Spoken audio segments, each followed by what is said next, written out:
Bismillahirrahmanirrahim. Assalamualaikum warahmatullahi wabarakatuh. Perkenalkan, nama saya Mayan Mayanti dengan NPM 24011017018. Di sini saya akan mencoba mempresentasikan mengenai aplikasi dari salah satu pengemasan.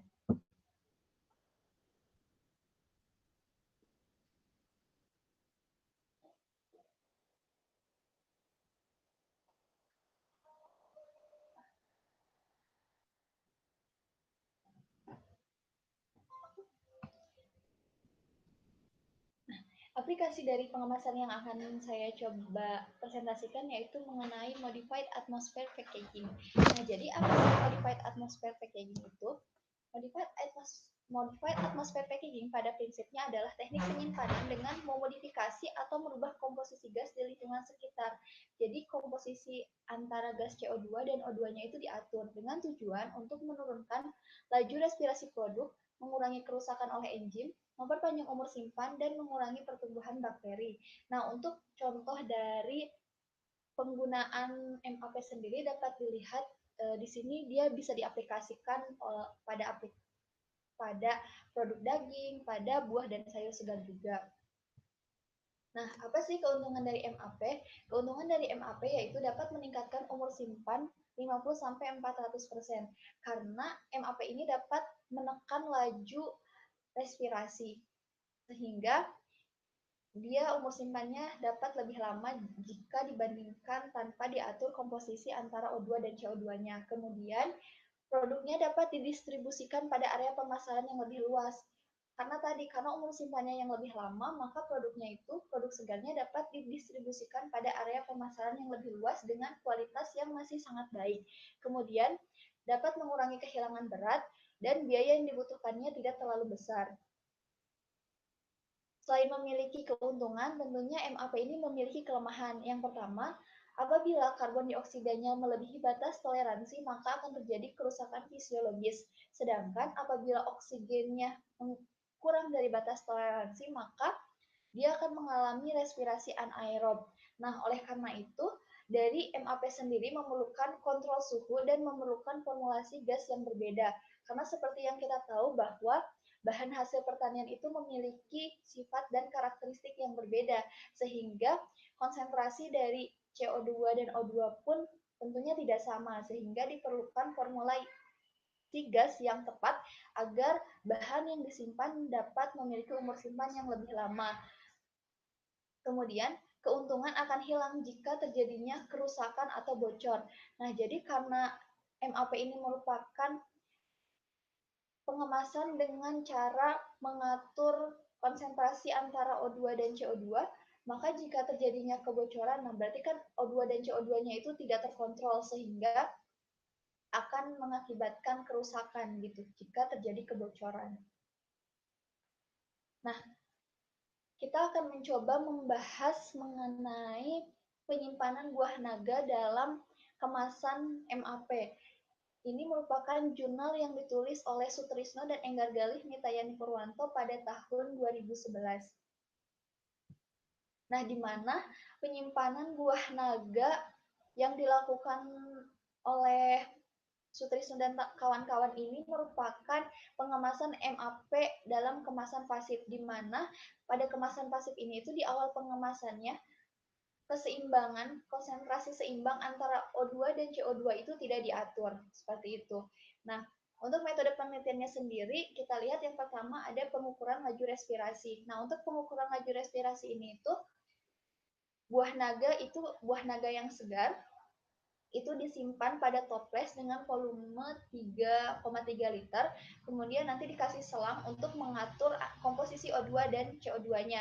Kemudian setelah itu ditentukan komposisi O2 dan CO2 kemasan atmosfer termodifikasi, yaitu komposisi O2 dan CO2 terbaik, kemudian penentuan jenis film kemasan.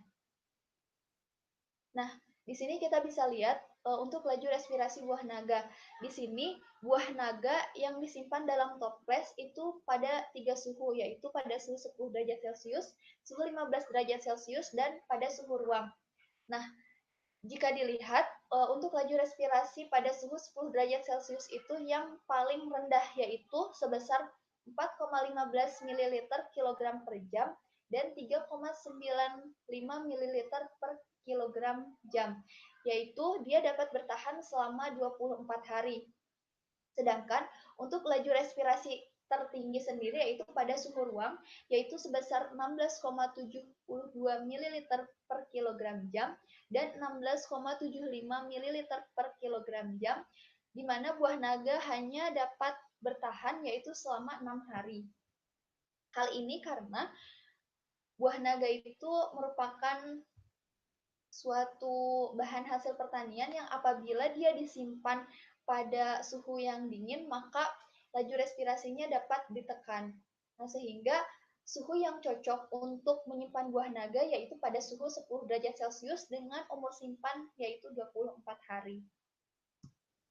Nah, kemudian untuk berat optimal buah naga sendiri yaitu tadi sebelum itu kita menentukan konsentrasi. Nah, konsentrasi yang didapatkan setelah kita menentukan laju respirasi yaitu 2-4% O2 dan 6-8% CO2.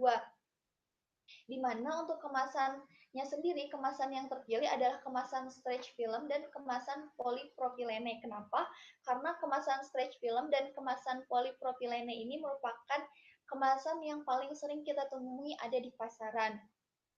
Sedangkan untuk konsentrasinya sendiri, ini tuh berdasarkan hasil dari laju respirasi dan juga berdasarkan hasil uji panelis.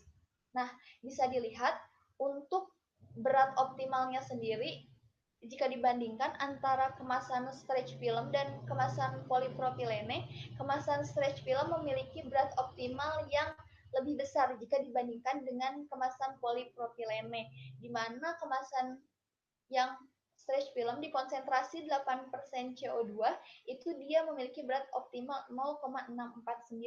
Sedangkan untuk kemasan polipropilene berat optimalnya sendiri yang paling besar yaitu hanya 0,161 kg. Nah, jika dilihat perubahan konsentrasi CO2 dan O2 pada kemasan stretch film dan kemasan polipropilene ini dapat dilihat di gambar 5 dan gambar 6. Pada kemasan stretch film dia lebih konstan dibandingkan dengan kemasan polipropilene dan dapat dilihat juga mengenai penilaian panelis terhadap organoleptik keseluruhan buah naga, di mana jika masuk ke dalam kriteria diterima oleh panelis yaitu dengan nilai 3. Nah, tetapi jika dilihat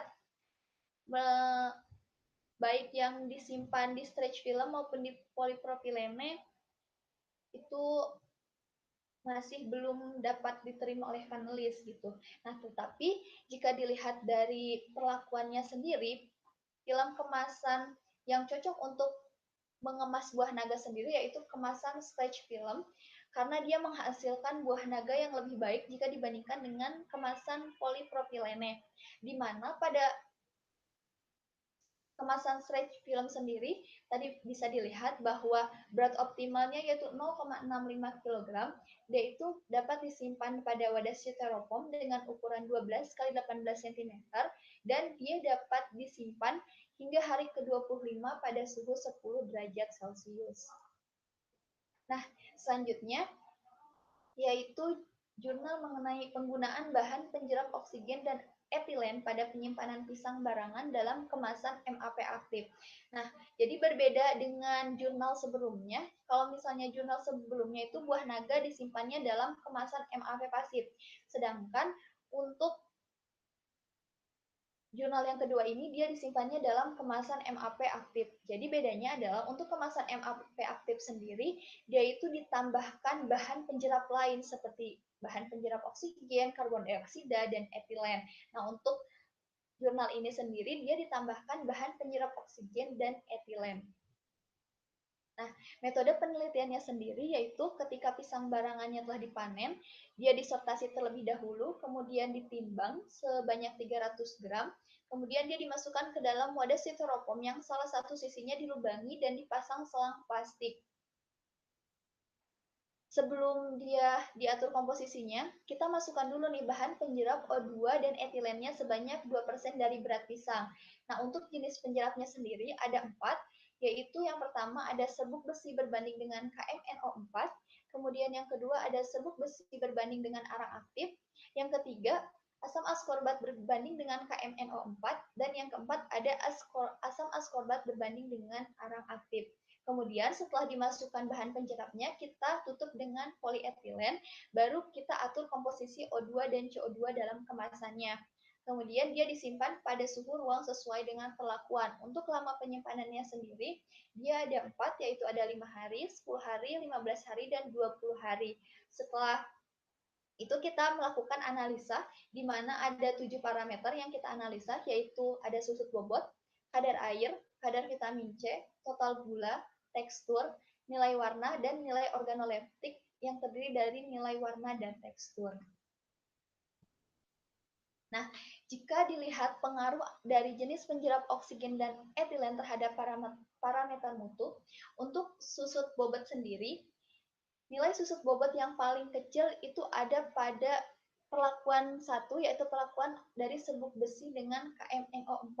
Nah, kenapa sih dapat terjadi kehilangan susut bobot? Karena seperti yang kita tahu bahwa bahan hasil pertanian dan termasuk pisang itu masih melakukan proses transpirasi dan respirasi pada buah walaupun dia setelah dipanen. Nah, kemudian jika dilihat dari kadar air tertinggi itu ada pada perlakuan 1 dan kadar air terendah ada pada perlakuan 4. Untuk kadar vitamin C yang paling besar yaitu ada di perlakuan 4, yaitu sebesar 6,497. Kemudian untuk total gula terendah ada pada perlakuan pertama yaitu 5,605. Kenapa bisa seperti itu? Karena ternyata KMNO4 ini merupakan oksidator kuat untuk mengoksidasi etilen. Nah, sehingga nilai total gulanya itu dapat dikurangi. Kemudian untuk tekstur tertinggi ada di perlakuan 4 yaitu sebesar 640,408. Kenapa? Karena asam askorbat arang aktif ini dapat menghambat kerja dari enzim pektin metiestrase dan poligalakturonase, di mana kedua enzim ini itu yang menyebabkan pelunakan pada pisang. Kemudian selanjutnya jika dilihat dari nilai warna tertinggi yaitu ada di perlakuan 4, dan untuk uji yang nilai warna tertinggi perlakuan 4 itu untuk uji hedonik, sedangkan jika nilai warnanya sendiri yang paling besar ada di perlakuan 2. Dan untuk teksturnya sendiri, yang paling besar ada berdasarkan uji organoleptik yaitu di perlakuan yang 1. Nah, selanjutnya yang kita lihat adalah lama penyimpanan terhadap parameter mutu. Jika dilihat untuk susut bobot sendiri, semakin lama penyimpanan, dia susut bobotnya semakin besar, dan untuk kadar air pun sama, di mana semakin lama penyimpanan, dia kadar airnya itu semakin besar. Kenapa? Karena terjadinya perubahan organik di dalam daging buah pisang. Nah, kemudian untuk kadar vitamin C juga sama, di mana semakin lama penyimpanan, kadar vitamin C-nya itu semakin besar. Kenapa? Karena semakin lama penyimpanan, maka peningkatan asam-asamnya semakin tinggi, termasuk juga asam askorbat atau termasuk vitamin C. Nah, kemudian untuk total gula pun sama, di mana semakin lama penyimpanan, maka total gulanya itu semakin besar. Ini tuh kenapa? Karena pada buah pisang terjadi perombakan pati menjadi gula, sehingga total gulanya semakin besar. Kemudian untuk tekstur sendiri, semakin lama penyimpanan, dia teksturnya itu semakin lunak. Karena pisang merombak senyawa makromolekul seperti karbohidrat, termasuk juga profektin menjadi pektin. Nah, kemudian untuk nilai warna, semakin lama penyimpanan, nilai warnanya itu semakin besar karena terjadinya perubahan warna hijau menjadi kuning atau merah. Jadi terjadinya degradasi klorofil. Nah, untuk uji warna hedonik, di mana semakin lama penyimpanan, dia semakin rendah nilainya, dan untuk tekstur sendiri pun sama. Semakin lama penyimpanan, nilai uji hedoniknya semakin kecil. Nah, sehingga dari kedua tabel ini dapat disimpulkan bahwa untuk penyimpanan buah pisang jenis penjerap yang cocok yaitu menggunakan serbuk besi dan KMNO4 dan dia itu disimpan selama 20 hari penyimpanan. Nah, mungkin seperti itu yang dapat saya sampaikan. Kurang lebihnya saya mohon maaf. Wassalamualaikum warahmatullahi wabarakatuh.